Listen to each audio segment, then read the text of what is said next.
Donc nous revoilà pour une deuxième partie de la quatrième vidéo en cette période de confinement. Dans la première partie, j'ai traité des choses relatives à ma situation personnelle, ainsi que des choses qui m'ont interpellé dans le cadre des dernières informations relatives au jeu de langage, on va dire ça comme ça. Là, je voudrais revenir un peu plus avant sur des choses qui tiennent plus de l'ordre de l'économie. Donc, il y a un truc que j'ai relevé, c'était le 29 du mois dernier, dans l'émission de Jean-Jacques Bourdin qui passe le matin entre 8h et 9h, où Jean-Michel Blanquer, donc je le rappelle, un ministre de l'Éducation nationale, était invité. Dans ce cadre, Jean-Jacques Bourdin lui a posé la question de la réalité qui se cachait derrière la reprise des écoles le 11 mai.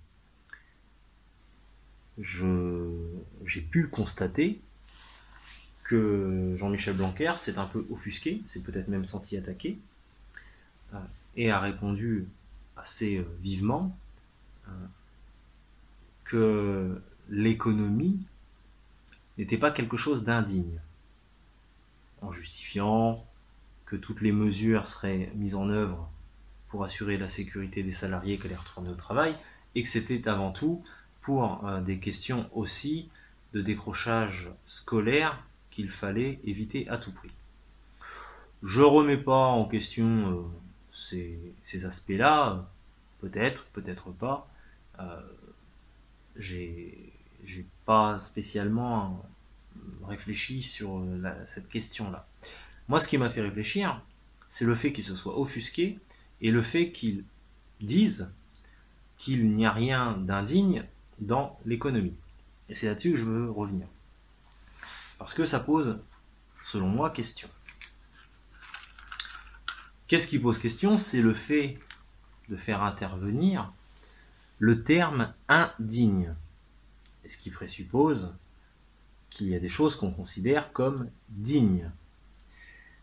Donc, de la même façon que je l'ai dit dans la précédente vidéo pour le terme individu, les termes qui commencent par IN sont souvent l'expression d'un privatif. Et là, dans le cadre de l'indigne ou de l'indignité, on a ce même privatif, c'est-à-dire que ce qui est indigne est ce qui est privé de la dignité. Donc, quand on dit l'économie n'a rien d'indigne, ça veut dire quoi? Ça veut dire que l'économie n'est pas quelque chose qui nous prive de la dignité. Maintenant, il faut savoir qu'est-ce qui est à l'œuvre, qui, quoi et quel type d'économie est à l'œuvre pour pouvoir tenir ce genre de propos. Parce que, effectivement, si on pense l'économie en elle-même, elle n'est ni digne ni indigne de quoi que ce soit. Encore une fois, à moins de penser l'économie comme un grand léviathan qui aurait sa propre autonomie et ses propres volontés auxquelles on devrait se soumettre ou combattre, oui, on pourrait lui attribuer ce genre de choses. Or, l'économie est un outil. Même si on l'oublie assez souvent, ce n'est qu'un outil. Ça n'est pas une grande entité qui aurait une dimension ontologique. Donc, en ce sens, l'économie n'est pas indigne, mais elle n'est pas non plus digne. Elle n'a ni l'un ni l'autre de ses attributs. Donc, là, ça pose question. Qu'est-ce qu'il veut dire quand il dit il n'y a rien d'indigne dans l'économie? Qu'est-ce qu'il veut dire concrètement? Moi, c'est un peu ce qui m'a interpellé. Et je me suis dit, mais déjà, qu'est-ce qu'on entend par dignité? Parce qu'il y a plusieurs sens au mot dignité. Je ne vais pas vous faire forcément la page Wikipédia, mais quoi qu'on puisse dire de Wikipédia, il y a quand même des choses qui sont intéressantes des fois et qui résument bien, par exemple, ce que les philosophes ont pu dire à une certaine époque sur certaines choses. Et comme vous savez que la philosophie, c'est un de mes domaines de prédilection, je pense que la fiche Wikipédia propose des choses sur lesquelles déjà on peut s'appuyer. Il y a une forme de la dignité qui a été pensée chez les classiques grecs, les stoïciens en particulier, qui pose la dignité comme quelque chose d'assez universel, même si elle est plus difficile d'accès pour certains publics que pour d'autres. Disons qu'on peut accepter qu'elle soit autorisée à tout le monde. Elle est plus difficile en général d'accès pour l'esclave que pour celui qu'on considère comme érudit. En période un peu plus médiévale, période aussi peut-être de l'aristocratie, le terme est plus lié au mot dignitaire, ce qui engage qu'il y a une dimension un peu plus, on va dire, essentielle, au sens où la dignité serait rattachée quasiment par atavisme à une certaine classe sociale, une certaine caste éventuellement, qui fait qu'elle est le privilège de certains et pas de tout le monde. Donc il y a une certaine inégalité dans la dignité.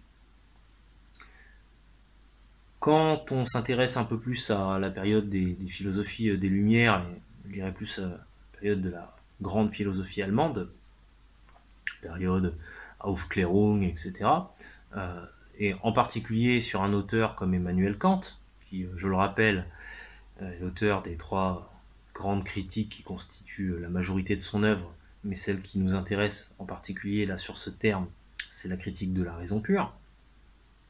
Quand on a une définition qui est assez universelle aussi d'une certaine façon, puisque Kant octroie à chaque être humain cette capacité qui est la raison, cette capacité à établir des jugements et à être des êtres de raison, donc à pouvoir produire des jugements et des attitudes raisonnables. Partant de là, l'individu doit être considéré en tant que tel. Et c'est ça, reconnaître la dignité d'un individu, c'est reconnaître sa capacité à être un être de raison. Et a fortiori, l'individu ne doit jamais être considéré comme un moyen, mais comme une fin en soi. Donc, ça faut l'expliquer. On va le prendre déjà de façon littérale, même si Kant ne l'aborde pas forcément comme ça, c'est un peu plus poussé. Mais de façon littérale, déjà on peut se poser la question. L'individu ne doit pas être considéré comme un moyen. Bon. Quand on est aujourd'hui dans une position où on demande aux gens de retourner au travail pour relancer l'économie, donc où l'homme est au service de l'économie, donc c'est-à-dire quand on a oublié que l'économie c'est elle l'outil et qu'on inverse un peu le processus, eh bien l'homme sert de moyen à l'économie. Donc on peut se poser, juste d'un point de vue littéral, si on est encore dans la dignité. En tout cas, pas selon Kant interprété littéralement, on va dire. Kant nous dit aussi que autant l'homme ne doit pas être considéré comme un moyen, mais toujours comme une fin en soi, c'est-à-dire que, fin en soi, un être qui est dans un processus de réalisation par des pensées, des actes raisonnables, mais qui doit conduire à une élévation toujours plus importante de la raison. Bon, donc il y a cette idée d'élévation à la raison. Est-ce que aujourd'hui renvoyer les individus pour les mettre au service de l'économie, ça va avoir pour bénéfice, c'est-à-dire est-ce que l'économie va avoir pour bénéfice pour toutes les personnes qui seront venues la relancer, de leur apporter une élévation à la raison? Je pense qu'on peut honnêtement se poser la question. C'est quelque chose qui va peut-être leur apporter quelque chose financièrement, un salaire par exemple, leur redonner peut-être en dépit du contexte de distanciation, un minimum de lien avec les collègues, etc., etc. Mais est-ce que tout ça constitue, forme d'élévation, un déploiement de l'homme dans ce qu'il est? C'est pour ça qu'il dit ça doit mener à considérer l'homme comme une fin en soi, c'est que sa finalité c'est d'être homme. Et comme le principe de l'homme c'est d'être un être de raison, sa finalité c'est de poursuivre ce processus de raison jusqu'à son accomplissement. Donc je pense qu'on peut honnêtement se demander si effectivement c'est l'enjeu de l'économie aujourd'hui. Moi, il me semble que par rapport à cette définition que pose Kant, on n'y est pas. Alors, bien entendu, je l'ai interprété de façon assez littérale. Mais rien qu'interprété comme ça peut poser question. Alors, on pourra me rétorquer aussi que la définition de Kant, elle est limitée au paradigme kantien. Et que, hors du paradigme kantien, on peut trouver d'autres définitions de la dignité qui pourraient peut-être valider les propos de Jean-Michel Blanquer. Faudrait-il encore savoir qu'est-ce qu'il entendait par là? Parce que c'est assez flou, hein, on ne sait pas qu'est-ce qu'il dit quand il nous dit « il n'y a rien d'indigne dans l'économie ». Alors effectivement, on peut trouver d'autres définitions qui mettent même Kant en défaut. Une définition qui est plus liée à la bioéthique, par exemple, met en évidence que il y a des situations, le handicap, certaines maladies, telles qu'Alzheimer, qui sont des situations qui privent les gens, parfois, de toute leur capacité d'établir des jugements dits de raison, et qui peut même les amener parfois à mettre en péril leur propre vie en ne suivant plus un traitement, etc. etc. Bon. Est-ce que ça enlève le caractère humain de ces personnes-là? Est-ce que ça les dégage? Est-ce que ça nous dégage de leur accorder le respect de leur dignité? Bien entendu que non. Donc la bioéthique a une vision qui ne peut pas se limiter à la définition kantienne de la dignité. Mais pour autant, elle est une reconnaissance peut-être plus large de ce que Kant disait. C'est-à-dire que Kant, sa définition, certes, n'englobe pas des cas particuliers liés à certaines pathologies, mais il ne nie pas non plus qu'elles existent, ou qu'elles puissent exister. Donc, si on élargit, effectivement, on peut se retrouver dans un cadre un peu plus souple, un peu plus large, qui nous amène à dire que oui, la dignité, c'est reconnaître les êtres vivants que nous sommes, les êtres humains que nous sommes, comme des êtres doués de raison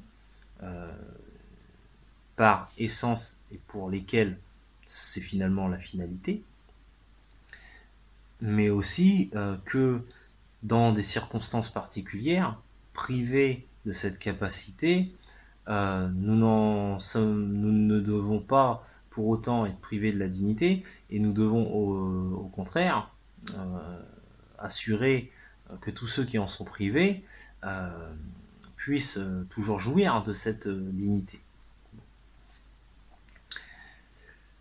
Si on prend le cadre, encore une fois, de ce milieu où on nous renvoie au travail,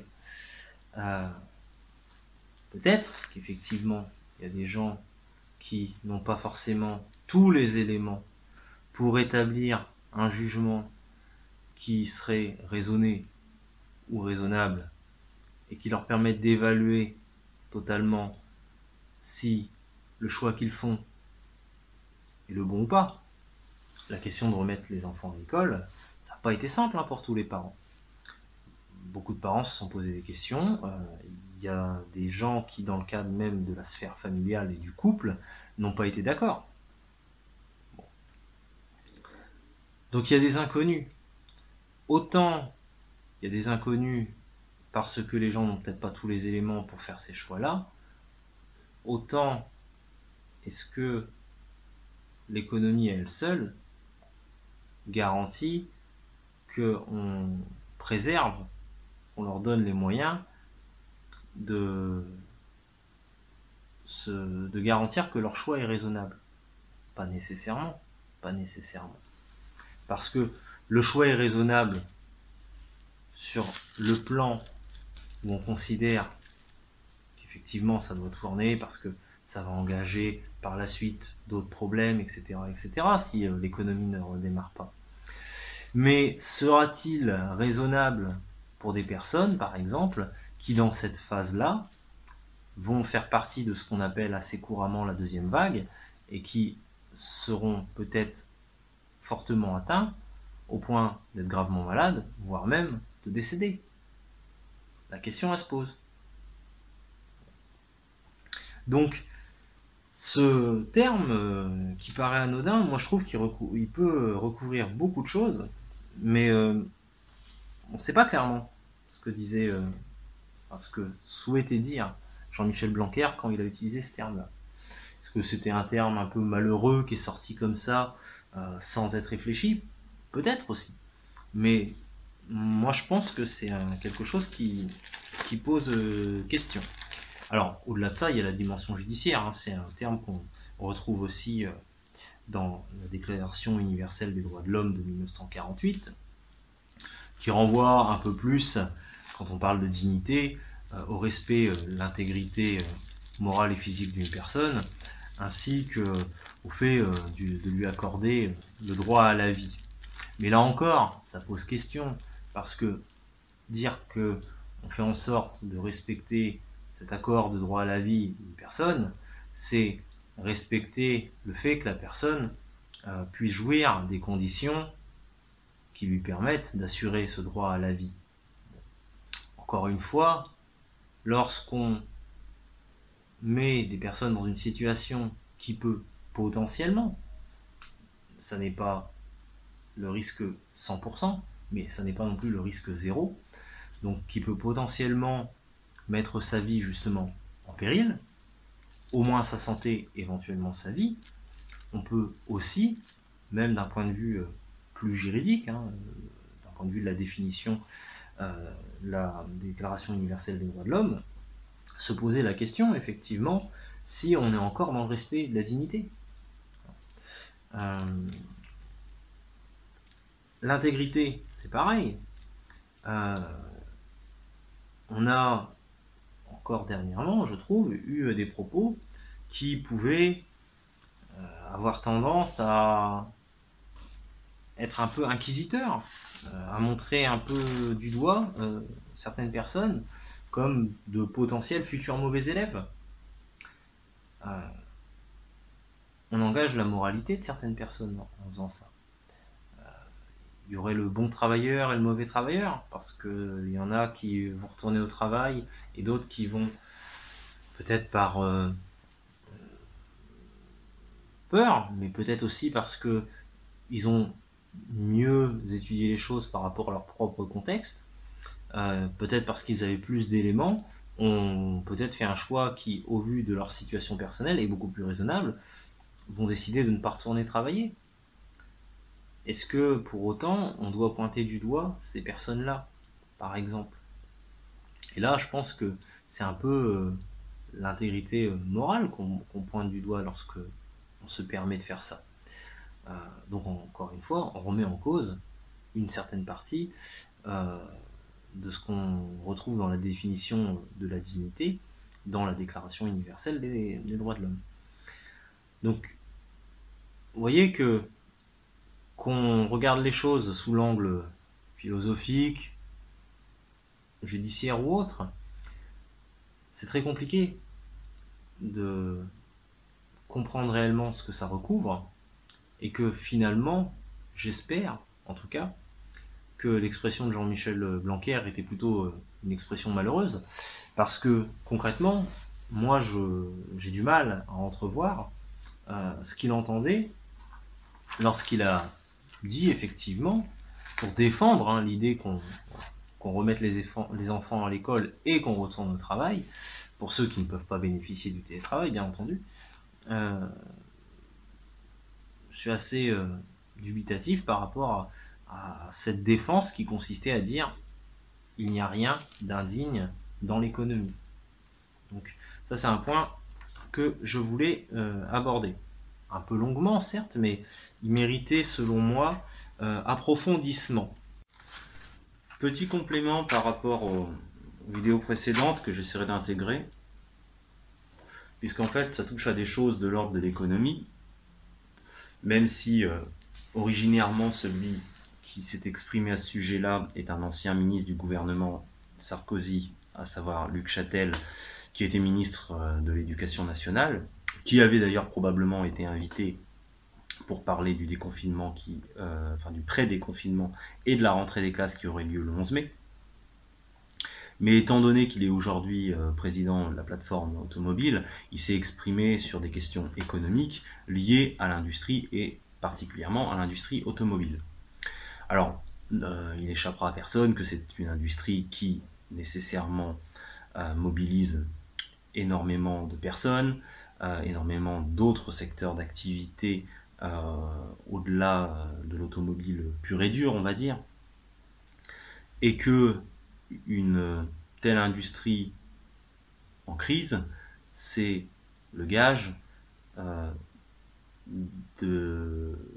d'éventuels licenciements massifs et d'une intensification de la crise du chômage qui était déjà très présente dans notre pays. Bon, et c'est très dommageable. Pas tant au niveau, je dirais,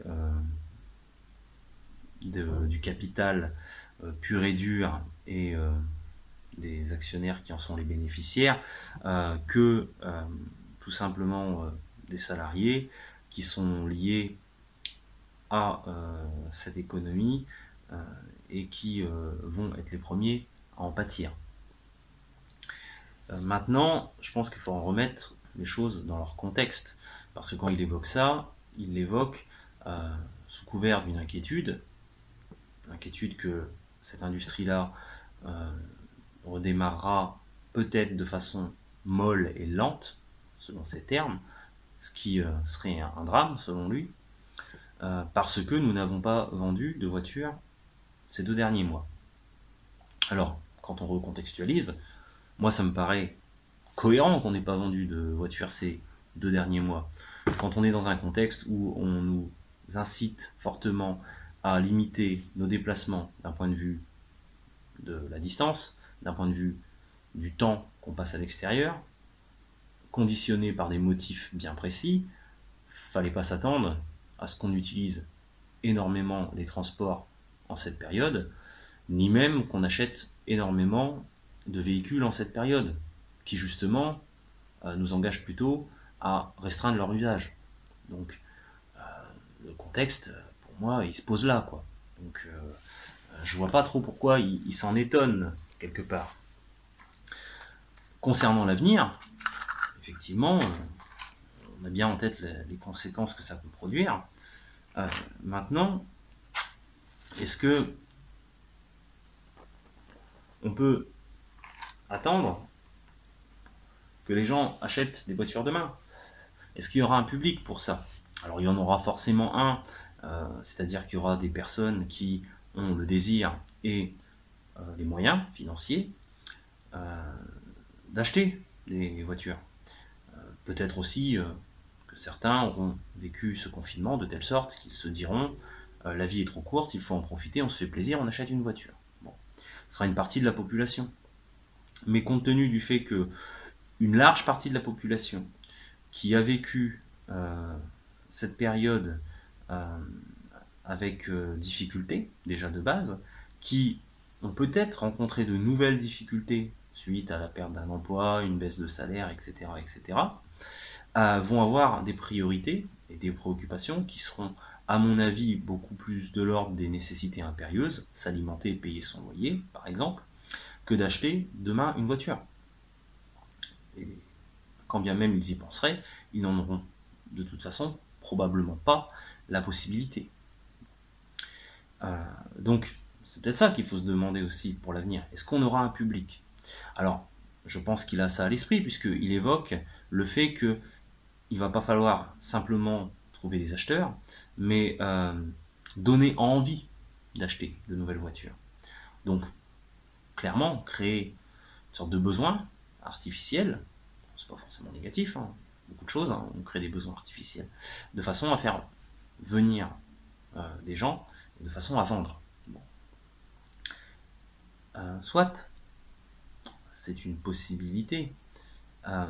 Maintenant, est-ce que, au-delà d'être une solution qui va permettre de relancer l'activité, de repermettre la croissance par la consommation et éventuellement d'assurer une certaine compétitivité par rapport à d'autres secteurs de l'automobile dans d'autres pays, par exemple, je sais pas, peut-être par rapport au milieu de l'automobile, l'industrie automobile allemande, n'était-il pas justement temps de se demander comment justement on donne envie aujourd'hui? Aujourd'hui, on sort d'une crise, on commence à sortir d'une crise sanitaire qui a des implications sur la santé, et qui pose des questions médicales, et dont le virus qui est en cause provoque des symptômes, entre autres, qui sont de l'ordre pulmonaire, qui ont des impacts sur les voies respiratoires, etc., etc. Ce ne sont que quelques symptômes, hein, c'est pas l'intégralité. Mais si on regarde ces symptômes-là, on peut aisément faire le comparatif avec, je dirais, des conséquences certes indirectes, qui sont liées à la pollution que dégage l'utilisation des véhicules en général. Bon, à titre personnel, moi j'ai la cathédrale qui me fait face au quotidien, depuis mon 11e étage. Je me suis aperçu, au bout de quelques semaines de confinement, que cette sorte de smog ambiant qui planait sur la ville de Rouen s'était relativement estompé ces dernières semaines, et qu'il était quand même plus agréable d'un point de vue de la vue, mais aussi d'un point de vue de la respiration, d'avoir affaire au contexte actuel. En plus, il fait relativement bon, même un petit peu chaud des fois. Quand on ouvre les fenêtres, on s'aperçoit que l'air est beaucoup plus respirable que quand la ville est chargée en pollution.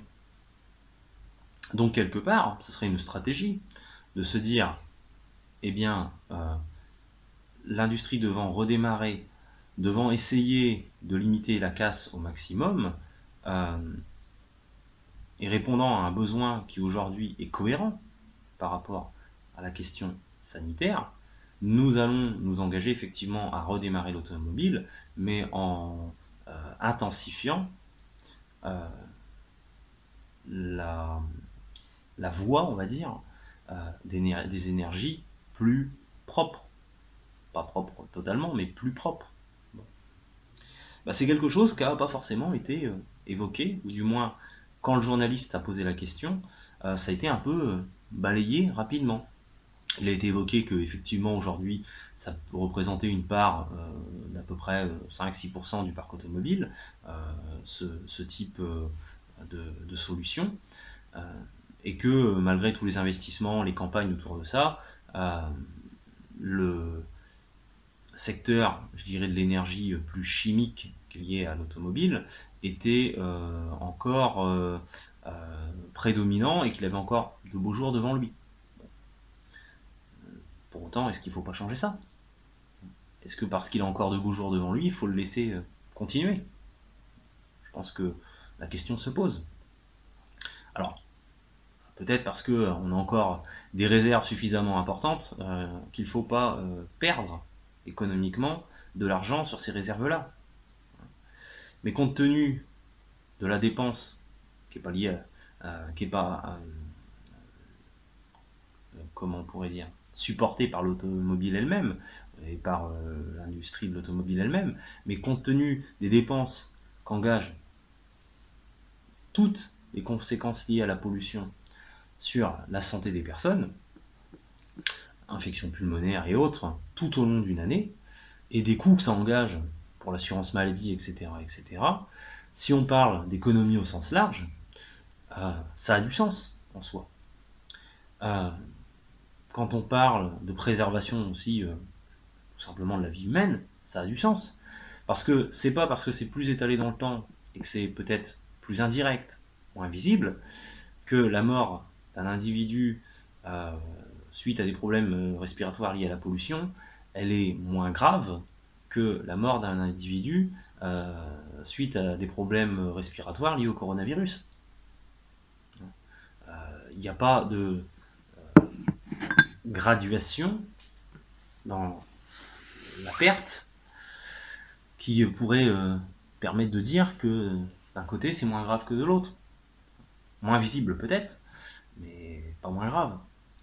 Donc, mettre en avant une démarche pour préserver un type d'économie, tout en sachant que ça a des impacts sanitaires, qui en plus la résonnent particulièrement bien dans nos esprits, parce qu'il y a sur certains points des coïncidences avec les affections qui peuvent surgir à l'issue d'un coronavirus, c'est peut-être un peu mal placé dans le contexte actuel.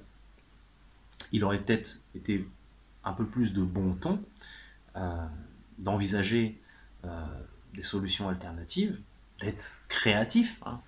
On rappelle que aujourd'hui, c'est ce que notre gouvernement actuel nous demande, d'être créatif en cette période pour justement non seulement à la fois préserver au maximum une économie et dans un même temps préserver ce dont on a pris conscience, que nous avions une santé, que cette santé, elle était fragile, que nous n'avions pas forcément les moyens de nous prémunir face à un virus qui s'en prend à cette fragilité, et, je dirais de façon plus large, à tout type d'affection, infection ou affection, là il y a un côté aussi d'être affecté, qui pourrait avoir lieu sur notre organisme. Donc, quelque part, derrière ce propos économique, on voit bien qu'on est toujours dans l'ancien modèle, mais que, encore une fois, on n'a pas forcément pris la mesure du contexte actuel et qu'on n'a pas pensé une relance de façon contextuelle. Donc voilà, c'était un point sur lequel je voulais faire un petit débrief.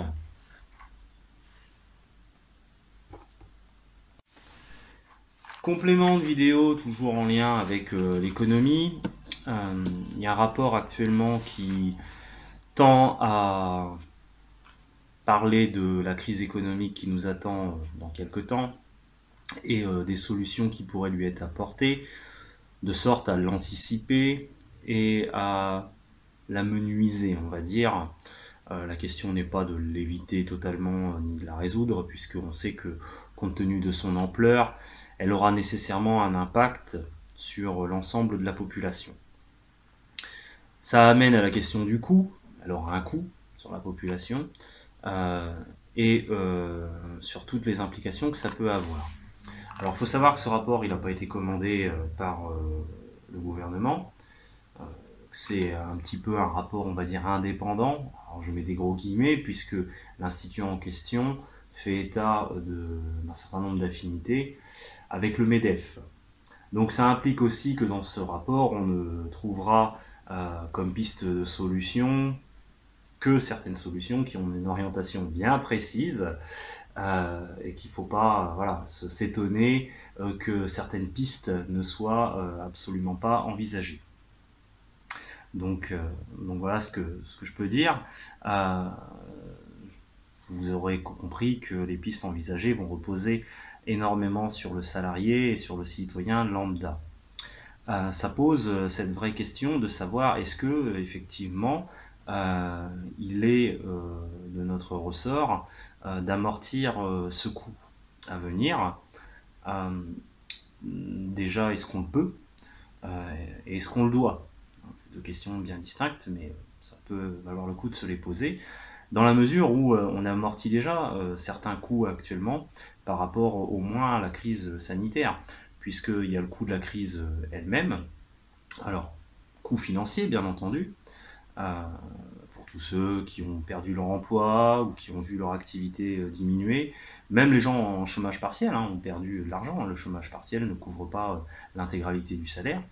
Et puis il y a tous les coûts autres auxquels on pense peut-être un peu moins, mais le coût psychologique du confinement, qui engagera peut-être un coût financier, puisqu'il y a peut-être des personnes qui vont devoir à un moment avoir un accompagnement psychologique à l'issue de ce confinement, les coûts de santé que ça a pu engager auprès des organismes de santé, mais aussi probablement au niveau des familles qui malheureusement auront vécu un décès, des coûts d'obsèques, etc., etc. Euh, En termes de coûts de santé, tous ceux qui sont sortis, je dirais, vivants des structures de santé après avoir contracté le virus, ont parfois développé des séquelles qui demandent de la rééducation, etc. etc. Donc c'est un coût aussi bien au niveau de la santé de la personne que au niveau financier, justement, pour cette rééducation post-virale, on va dire. Et puis, pour tous ceux qui ont perdu un proche, c'est un coût psychologique, émotionnel et moral, bien entendu. Donc, il y a tout ça quand on englobe la notion de coût.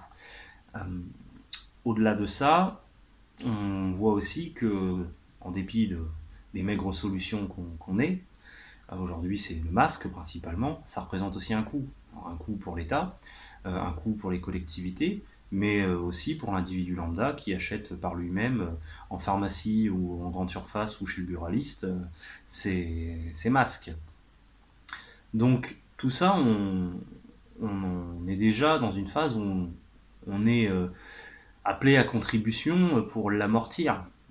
Bien que ce virus-là, on le subisse, on amortit aussi ses impacts. Donc envisager la crise économique dont le coût, on l'amortira aussi, c'est certain, puisqu'il y a des choses sur lesquelles on n'aura pas forcément de marge de manœuvre. Euh, En tout cas, compte tenu de l'ampleur qu'on nous annonce, on est à peu près sûr qu'il y a des entreprises qui vont se casser la figure, donc du chômage, donc des pertes d'argent nécessairement. Euh, on peut se demander si effectivement, bien qu'il faille faire au mieux pour qu'elle soit la moins grave possible, cette crise économique, on peut quand même se demander si les solutions qui sont proposées par exemple par l'Institut Montaigne sont légitimes, en nous proposant effectivement de nous faire porter un coût supplémentaire, donc un quatrième coût, puisque les trois autres, on sait déjà deux sont effectivement présentement à notre charge. Il y en a un qui le sera, qui ne l'est pas encore, mais qui le sera nécessairement, celui de la crise économique elle-même. Est-ce que on est, au vu de ce contexte, en position de porter un quatrième coût, qui est le coût de l'anticipation de cette crise économique?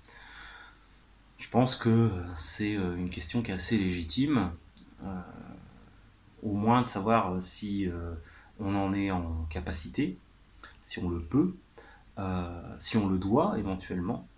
Euh, donc est-ce que ça fait partie des devoirs du citoyen?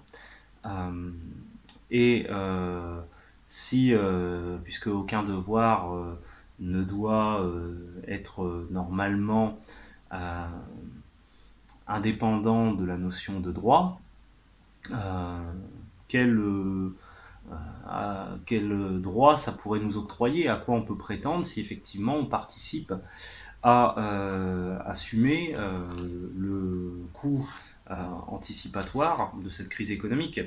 Parce que si c'est en payer effectivement le prix, mais que en bout de course, on perde quand même notre emploi parce qu'on fait partie d'une petite structure qui n'a pas les moyens de se relever, oui, on aura peut-être bien participé à sauver une part de l'économie et puis certains grands groupes, euh, mais est-ce que pour autant nous on aura conservé notre emploi, etc., etc.